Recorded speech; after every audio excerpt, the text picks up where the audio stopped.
9장 1절부터 11절의 말씀 다 같이 말씀 읽겠습니다. 시작. 무리가 몰려와서 하나님의 말씀을 들을새 예수는 게네사렛 호숫가에 서서 호숫가에 배 두 척이 있는 것을 보시니 어부들은 배에 나와서 그물을 씻는지라.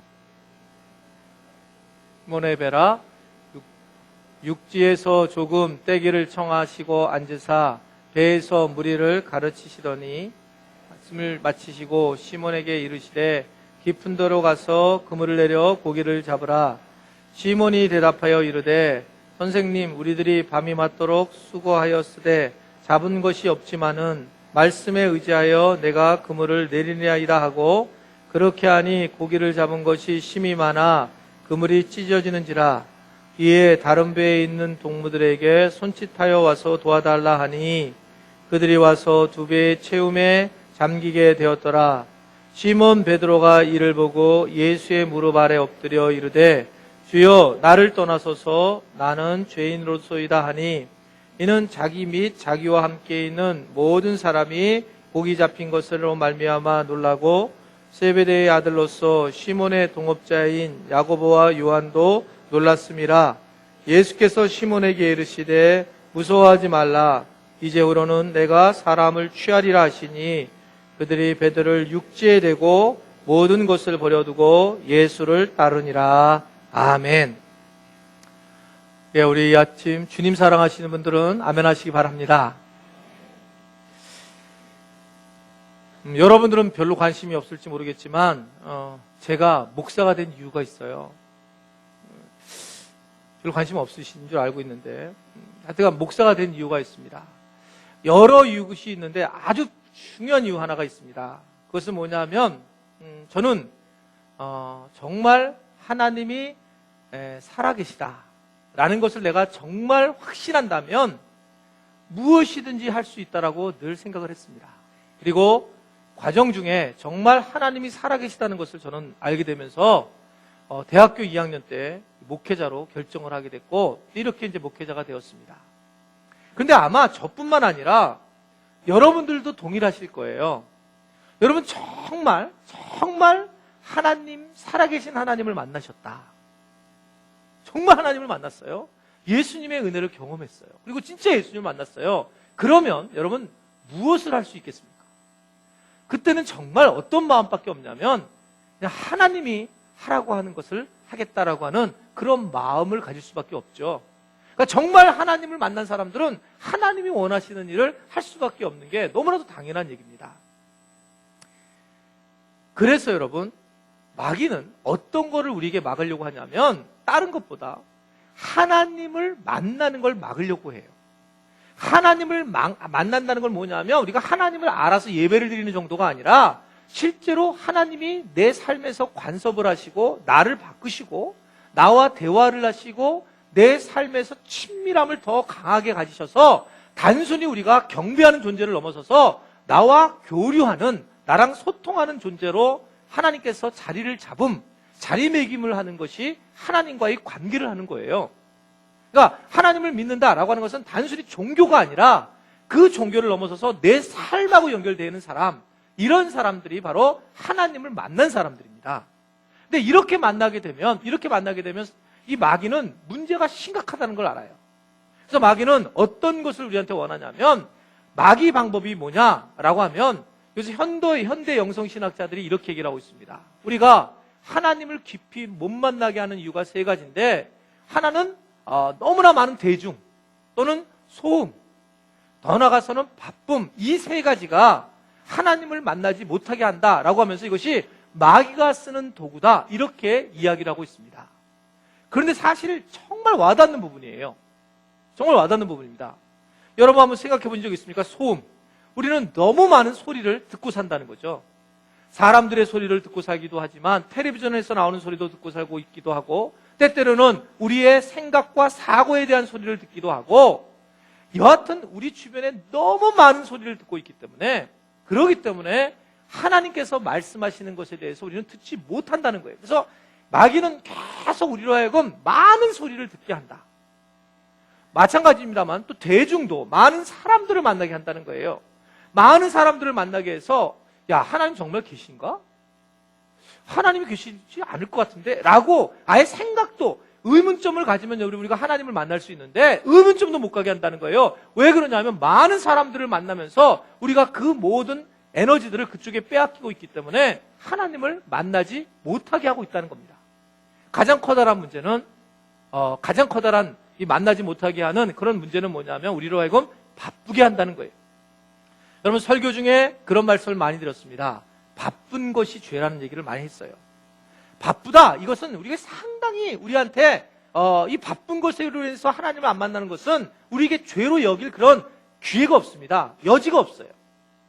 그런데 바쁘다 그러는 것은 그냥 그 사람이 어떤 존재가 굉장히 열심히 산다라는 의미가 있기 때문에 바쁜 것은 죄다라고 우리가 생각하는 것을 별로 하지 않습니다. 그런데 바쁘게 되면 하나님을 만나지 못하게 되어 있어요. 그래서 여러분 중요하게 말씀드린 게 하나 있었습니다. 예전부터 설교 중에 중요하게 말씀드린 게 뭐냐면 이걸 꼭 기억하셔야 돼요. 바쁜 거와 중요한 것은 구별하라는 거예요. 한번 저를 따라하겠습니다. 바쁜 것과 중요한 것은 구별하라. 여러분 중요한 게 있습니다. 우리가 살아가면서 정말 중요한 게 있어요. 또 바쁜 게 있습니다. 그 정말 중요하게 바쁜 게 있어요.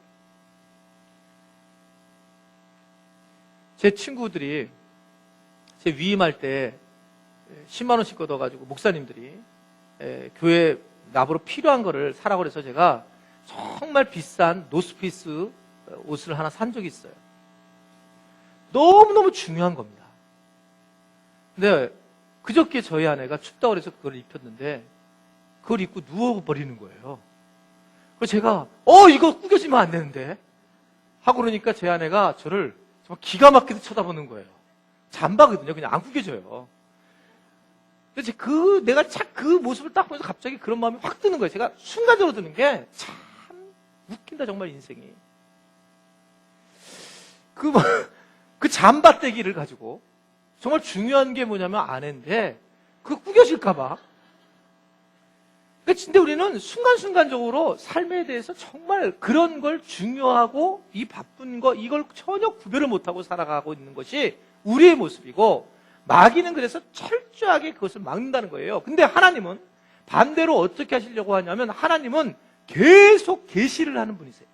하나님은 여러분 숨어 계시는 분이 아니라 드러내는 분이라고 그랬습니다. 그래서 계속 우리에게 다가서려고 하는데 많은 사람들이 뭐라고 하냐면 하나님은 어디 계세요? 하나님은 왜 숨으십니까? 이러지만 하나님은요 계속 하나님 당신을 드러내려고 하신다는 겁니다. 그런데 우리가 너무 바쁘고 너무 우리가 여러 사람들의 소리를 듣고 여러 사람들을 만나기 때문에 하나님의 음성을 듣지 못하고 있다는 거예요. 그래서 하나님은 여러분 이런 얘기 하잖아요. 고난이 축복이다 이런 얘기를 하는 이유가 뭐냐면 정말 고난을 당해보면 바쁜 것이 어느 날 딱 끝나게 되잖아요. 그러면 하나님이 어떤 분인가를 그때서부터 생각을 하게 되고 하나님 앞에 집중하면서 그 사람이 하나님을 만나게 되는 그런 경험을 하게 되더라는 거예요. 그래서 고난 자체가 여러분 뭐가 축복입니까? 그런데 고난을 통해서 하나님을 만날 수 있는 계기가 됐기 때문에 그래서 고난을 축복이다 이렇게 이야기를 하는 겁니다. 여하튼 이 마귀는 이 말씀을 막으려고 하고 하나님은 말씀을 계속 힘들 때마다 우리에게 보내려고 하신다는 거죠. 이게 시편 107편 20절의 말씀 보면 이 말씀이 아주 분명하게 나와 있어요. 한번 우리 다 같이 말씀 읽어보겠습니다. 시작. 그의 말씀을 보내어 그들을 고치시고 위험한 지경에서 건지시는도다. 말씀을 보내서 그들을 고치시고 위험한 지경에서 고치시는 분, 이분이 하나님이신 거예요. 그래서 우리에게 말씀이 늘 오고 있다는 걸 여러분 아셔야 되고 각각 개인에게 하나님의 말씀이 임하고 있다는 하는 것을 여러분 분명히 믿으시기를 바랍니다. 그래서 말씀이 아주 중요하고 말씀을 우리가 만나는 것이 무엇보다 중요하다는 거예요. 말씀이 흔들리게 되면 다 흔들리게 되어 있기 때문에 그렇습니다. 여러분 근데 이제 말씀을 갖다가 만나고 말씀대로 산다니까 오해하는 분들이 있어요. 옛날에 이 예화가 많이 쓰였는데 하여튼간 굉장히 훌륭한 성도들은 동일한 예화를 들어도 처음 듣는 것처럼 아멘 하면서 웃어주는 게 아주 훌륭한 성도들인 거 아시죠? 어떤 한 청년이 정말 말씀으로 사는 청년이에요. 이제 이 설교를 들었어요. 말씀대로 살자. 그래서 말씀대로 내가 살아야 되겠다. 이 청년이. 그래서 정말 나는 말씀대로 살아야 되겠다. 그래서 아침마다 말씀대로 살기 위해서 기도를 딱 하고 주여 말씀하여 주옵소서 문을 쫙 핀 거예요. 늘 말씀대로 살려고 그냥 말씀대로 어떻게든 살겠다라고 딱 폈단 말입니다. 그리고 늘 그렇게 봤는데 어느 날 또 아침에 딱 일어나서 기도하고 주여 말씀대로 살게 해주십시오. 그래가지고 정말 삶이 힘들고 어려워가지고 기도를 많이 하고 정말 하나님의 말씀을 듣기 위해서 딱 폈더니 한 구절이 싹 올라오더라는 거예요. 딱 봤더니 뭐냐면 마태복음 27장 5절 말씀이더라는 거죠. 5절 말씀을 딱 봤어요. 자, 읽어보겠습니다. 시작. 유다가 은을 성소에 던져놓고 물러가서 스스로 목매어 죽어라. 이래가지고 이 청년이 너무 말씀 중심으로 사는 청년이니까 마음이 너무 상한 거예요. 그게 살기도 힘들어 죽겠는데 아니 이렇게 또 말씀 유다처럼 가서 목매어 죽으라니 오늘 하나님이 주무시는가? 또 왜 그러시지? 그래갖고 내가 이거 오늘 말씀 이거 아마 잘못 주신 것 같으니까 다시 한번 말씀을 내가 만나봐야 되겠다. 그래서 딱 기도를 했어요. 열심히 기도하고 마음이 너무 이제 시리에 빠져가지고 그래 이번에 말씀은 정말 주님께서 나에게 귀한 말씀을 주실 거야 하고 그리고 또 기도하는 마음으로 딱 째려봤습니다. 쬐어요. 그래갖고 딱 열었는데 보니까 누가복음 10장 37절 가서 너도 이같이 하라. 이 말씀이 쫙 올라온 거예요. 그리고 막 이게 이제 못 견딘 거예요. 야 이게 아니 어떻게 나보러 이렇게 할 수 있는가 막 그러면서 너무 실망을 했어요. 이 청년이요. 이 청년이 너무 속이 상해가지고 나는 참 말씀대로 살려고 했는데 안 되더라. 이제 그러면서 이제 막 포기하려고 하는데 그래도 이분이 한국 청년 아닙니까? 한국 사람은 항상 3세판이 중요해요. 한국 사람들의 특징은 꼭 3세판을 해봐야 돼요. 그러니까 이 청년이 그래 마지막 한번 내가 기회를 주님께서 마지막 주실 기회를 나는 믿고 그리고 이제 이 청년이 다시 한번 기도하는 마음을 가지고 또 째렸어. 쫙 째가지고 근데 이번에는 계속 신약에서 문제가 되니까 구약 쪽으로 가자. 그래서 구약에 가가지고 쫙 째져가지고 쫙 폈더니 이사야 말씀이 나오더란 말입니다. 이사야 22장 16절 말씀입니다. 너희가 여기와 무슨 상관이 있냐? 이게 무슨 관계? 이거 관계없이 그냥 죽으라 이 얘기예요. 그러니까 이 청년을 읽어보고 무슨 관계가 있느냐 그래서 그리고 굉장히 마음이 상했다라고 하는 예화입니다. 이건 예화고 실제 있었던 일은 이게 얼마 안 된 일인데 제 야콥이라고 하는 사람이 있습니다. 아주 유명한 책을 썼는데 얼마 전에 이분이 말씀대로 살라 이 말씀을 정말 자기가 은혜 받고 그래 내가 말씀대로 살겠다 해가지고 1년 동안 말씀대로 정말 살려고 한 거예요. 이 말씀 성경 말씀 그대로 살아보자. 다 모든 걸 내려놓고 말씀대로 살자 이렇게 정리를 했습니다. 그리고 나서 그 살아보기를 실천하고 그 결과를 쓴 책이 뭐냐면 미친 척하고 성경 말씀대로 살아보기 1년이라고 하는 책을 썼어요. 정말 성경 말씀대로 살아본 거예요. 근데 그분이 야콥이라는 사람이 뭐라고 했냐면 성경 안에 성경대로 살아보려고 하니까 현대로 이렇게 바꿔봤더니 700개 정도를 지키면 되겠더라는 거예요. 700개 계명을. 그래서 700계명을 지켜요.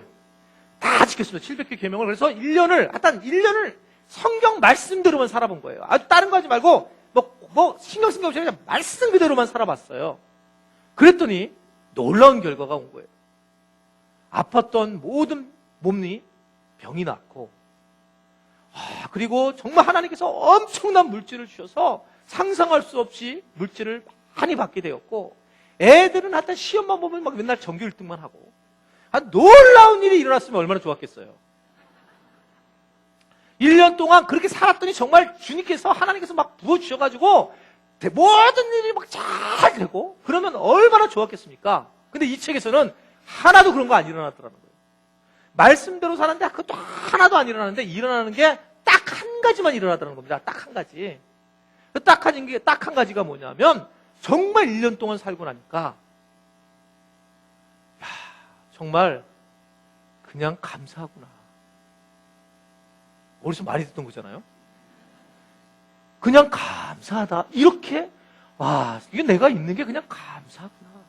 그리 아니하실지라도 그냥 감사하구나.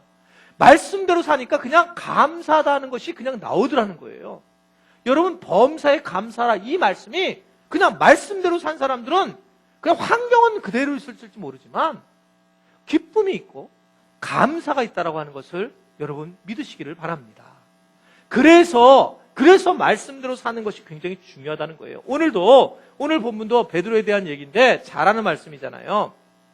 베드로가 밤새도록 일을 했는데 물고기를 잡으려는데 물고기 못 잡았어요. 그래서 이제 정말 힘이 빠지고 그런 상황에 이제 집으로 돌아가려고 이제 그물을 다 마지막 씻고 있을 터에 그때 예수님이 오셨어요. 그때 예수님께서 말씀을 하신 거예요. 베드로에게 뭐라고 그랬냐면 깊은 곳에 가서 그물을 던져라 이렇게 얘기하는 겁니다. 자, 이걸 여러분 우리는 우리 쪽에서 바라보면 그냥 아무것도 아니지만 베드로의 입장에 보면 굉장히 힘든 얘기예요. 지금 그는 밤새도록 일을 와가지고 피곤해 지쳤는데 이제 그물까지 다 씻어놓고 가서 돌아가려고 하는데 이 예수님이란 분이 오셔가지고 그물을 깊은 곳에 던지라는 거예요. 여태까지 일을 하고 왔어요. 근데 똑같은 일을 하라는 겁니다. 그것도 깊은 곳에 던지라는.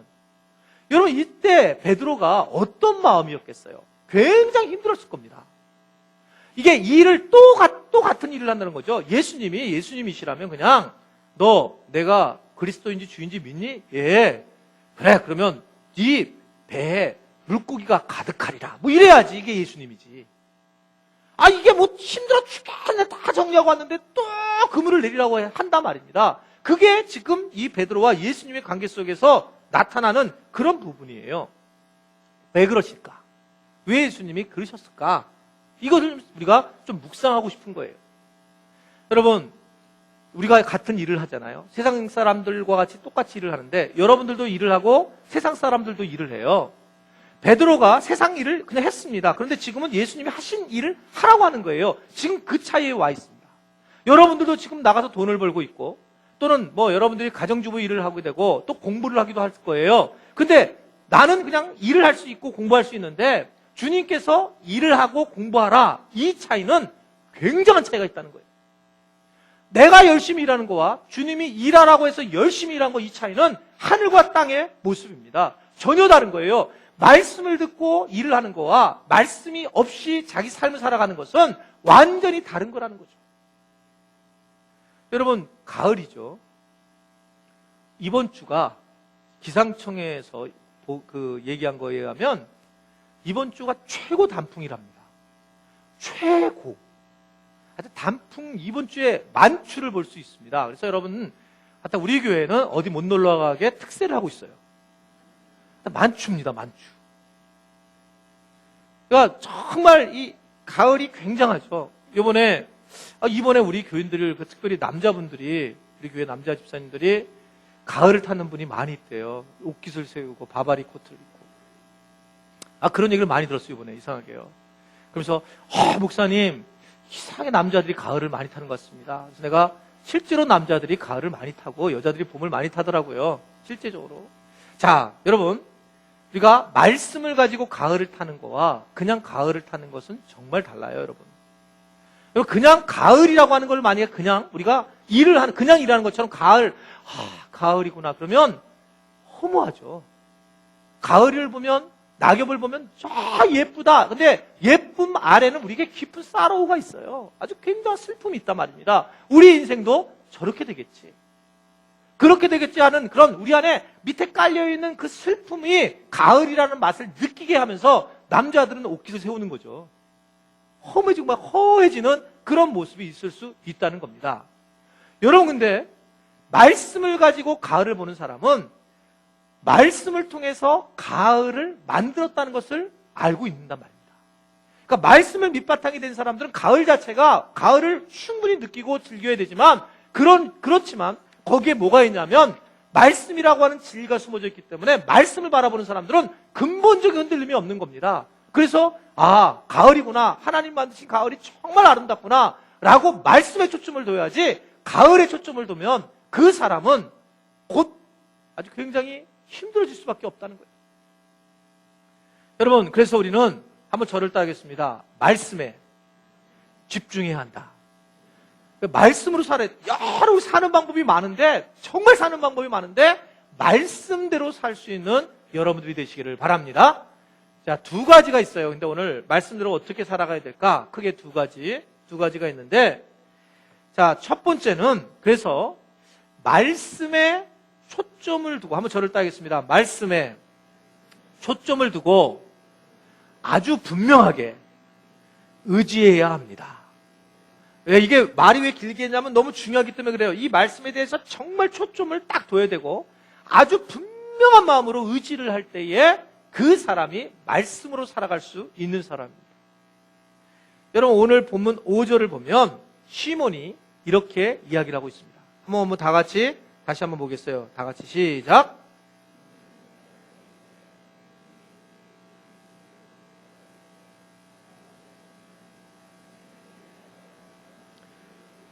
자기도 일을 했고 내 노력을 했습니다. 그런데 또 얘기를 하셨는데 이 지금 하는 이유는 이걸 하는 이유는 내가 예수님 당신께서 말씀했기 때문에 이 말씀을 의지해서 내가 하는 것이지 다른 게 아닙니다. 이렇게 얘기하고 있는 거예요.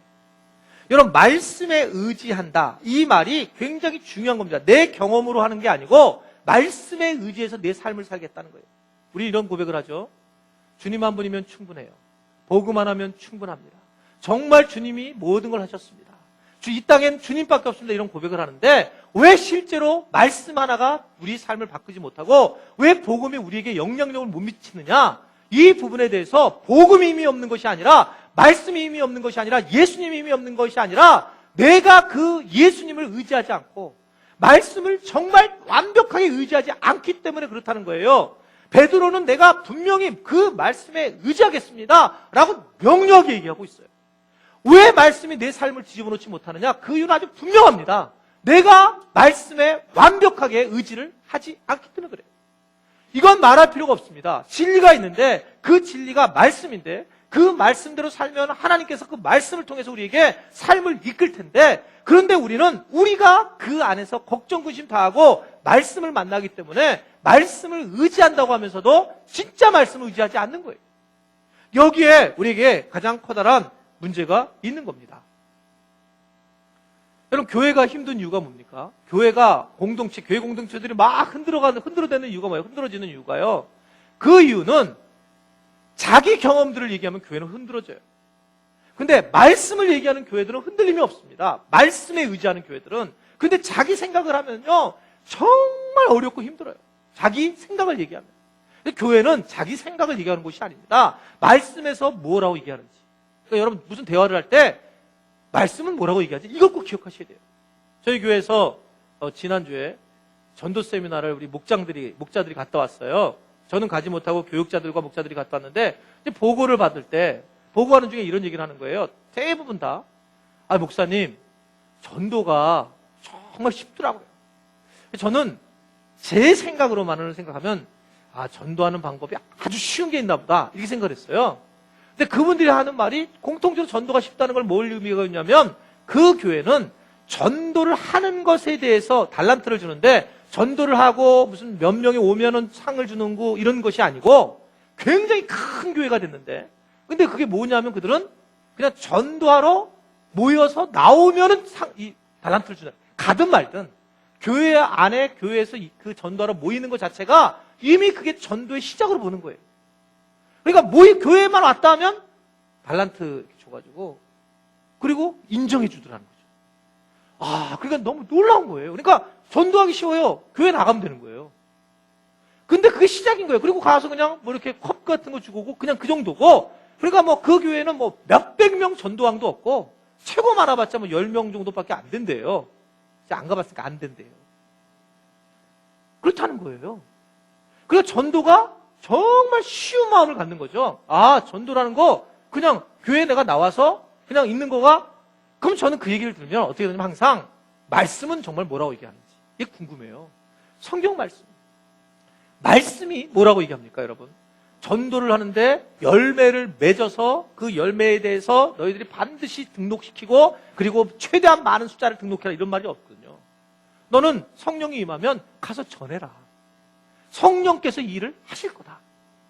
그러니까 이게 맞는 거예요. 그 교회가 정확하게 보고 있는 거죠. 말씀에서 그냥 모이는 것, 모여서 흩어지는 것, 그게 교회의 모습이구나. 말씀이 왔구나.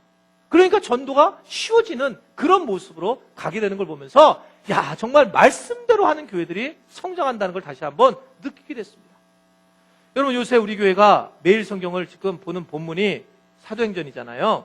사도행전을 보면 이 바울이 지금 마지막 부분을 가고 있는데 이 사도 바울이 막 정말 예루살렘에 올라가면 막 그냥 다 암살해서 죽이려고 숨어져 있고, 그리고 가는 곳마다 어려운 일을 겪게 되고 유라굴로 광풍을 만나고, 그러면 14일 동안 밥도 못 먹고 있는데 막 다들 힘들어하고 있는데, 바울은 죄수인데 바울이 뭐라고 얘기하냐면 사람들 앞에서 두려워하지 마라, 놀라지 말라, 그러면서 막 얘기하는 거예요. 여러분, 바울도 우리가 똑같은 사람이잖아요, 지금요. 근데 바울이 어떻게 그렇게 담대하게 얘기할 수 있을까? 어떻게? 그 이유는 딱 하나였어요. 그게 뭐냐면 사도 바울은 말씀에 의지를 했습니다. 그 말씀이 뭐예요? 하나님이 아주 딱 잘라서 준 한 문장이었어요. 네가 로마로 가야 하리라.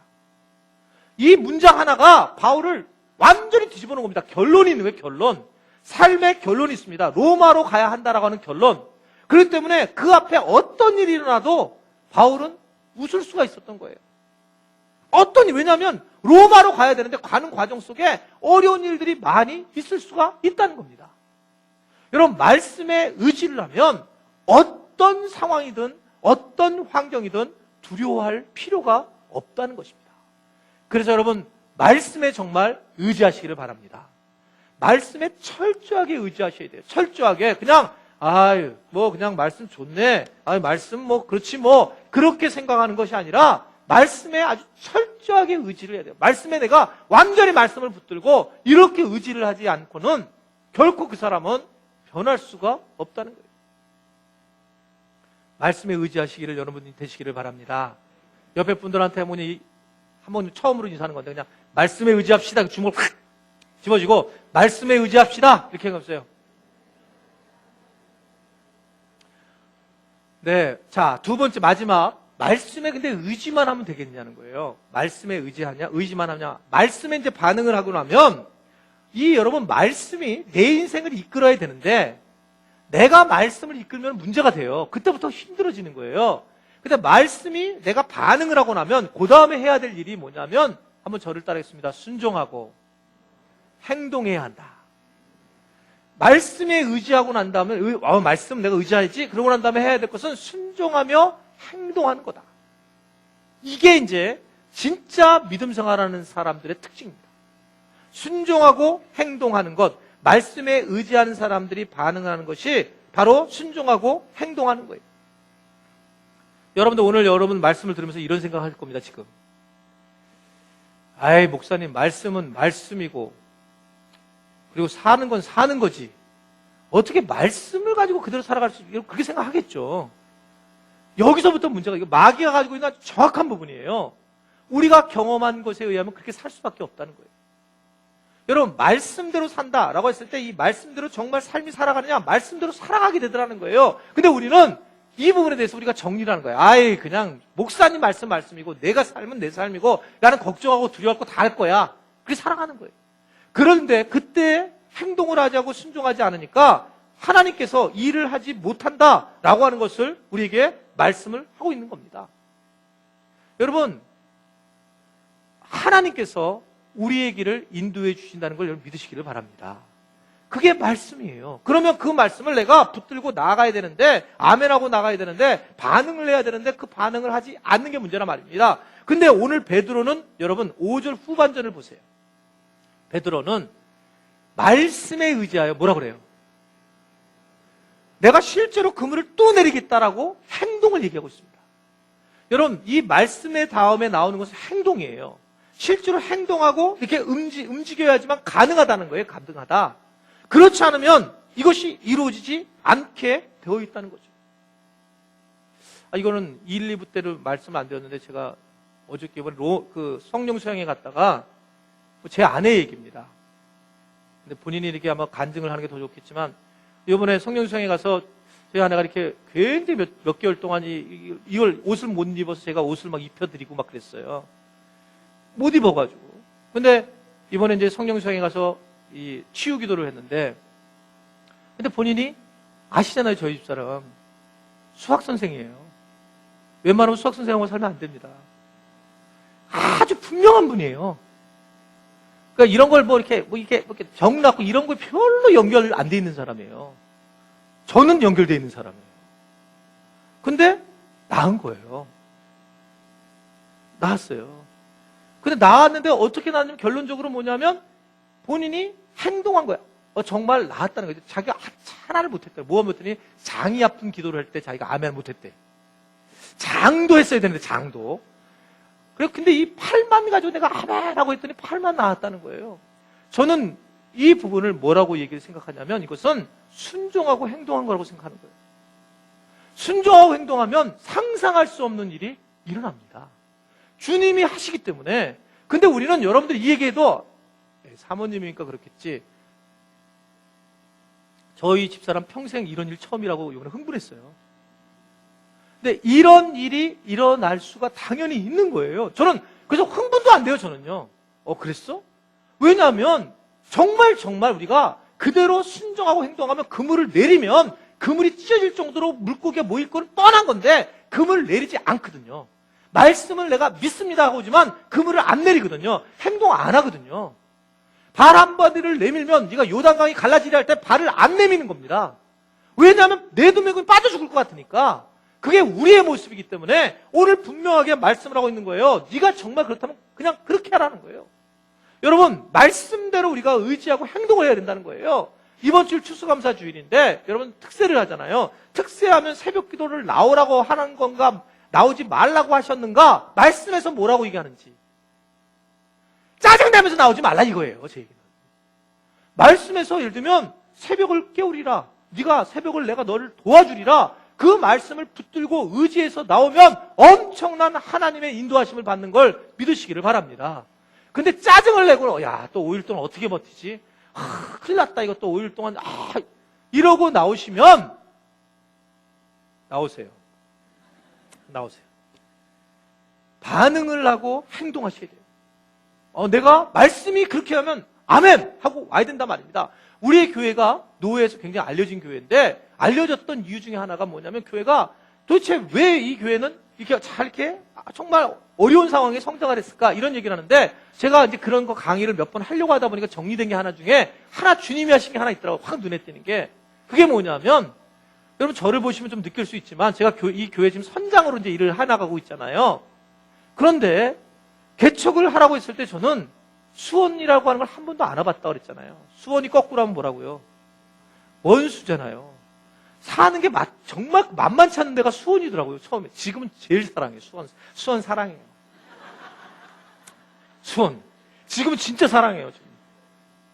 근데 그때는 막 수원이 막 원수 이말 거꾸로 하면 다른 데 강의하러 가면 내내 그 얘기했어요. 수원 거꾸로 하면 뭐냐? 원수다. 원수 같다. 수원. 너무 힘들었으니까. 근데 큰 교회 담임 목사 또는 대학원 교수 그런 게 저한테 유혹이 왔어요. 저는 근데 단순한 게 하나 있어요. 그냥 단순한 게 뭐냐면 그냥 의지해서 그물을 내리리라 그러면 저는 내리는 사람이에요. 그건 제가 한 게 아니라 주님이 하신 거고 저는 어머니의 기도라고 생각하는 사람인데 정말 그냥 내린 거죠. 그냥 이곳이 아무도 없는 이 원수 지역에 내려가지고 수원 사랑으로 바뀌었잖아요. 지금은. 그러면서 교회가 세워졌어요. 여러분, 그 다음에 일들은 여기에 반 이상 있는 분들 아실 거예요.